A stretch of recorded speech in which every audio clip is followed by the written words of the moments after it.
Today I'm talking to the person that is in a day job that they do not like, and they're working really hard building and creating their dream job.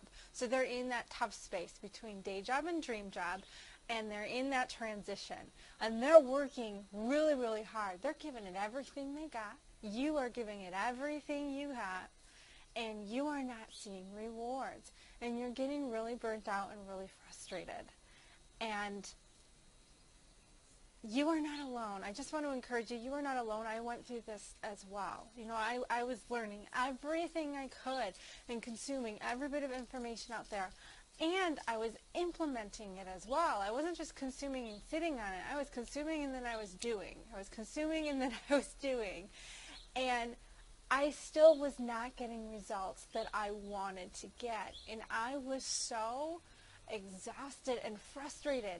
How was it that people out there were making 6-figure, 7-figure businesses in 18 months' time, and I've been hustling for 6 months and can't even make $300? And I began to think, what's wrong with me? What am I doing wrong? I'm doing everything they tell me to do out there, and I'm not getting those results. And then I realized I am doing so many things right, but I'm also doing some things wrong. And that was because I wasn't strategizing. I wasn't implementing a plan of action. I was just so focused on getting out of the job that I did not like as fast as possible that I was frantically grabbing at every piece of information and doing and starting multiple projects and trying to do everything and learn what works and what doesn't and stop doing what isn't working and start doing what is working. And they tell you all that, right? But like, I wasn't doing something long enough to even be able to tell and measure. If I wasn't getting results right away, oh, it wasn't working, let's move on to something else. And then I realized, like, every strategy out there isn't working. But that's because I wasn't working it long enough to be able to truly measure. And I wasn't honing in and focusing in on that. Another thing out there that we do is to try to do it all on our own without support. We need multiple people helping us. And not just multiple experts out there. That gets loud and that gets confusing. You need maybe 10 people in your group that know exactly what you're going through, exactly what you're trying to do to support you, and maybe one expert to guide you. And so I created a program that will do just that for you. You need people that know what you're going through. You don't need people way ahead of you, although there's benefit in that, but not in your mastermind group or your transition group. And you need people that know what it's like. Everyone is in the same boat, and everyone is working towards the same goal, the finish line, which is to work your way to being able to do what you love full time. Because you're also really sensitive in this space. When you start seeing everyone that's getting success and you feel left behind, and that doesn't serve you anymore. You know, you start feeling insecure and you might start hiding and breaking down and shutting down.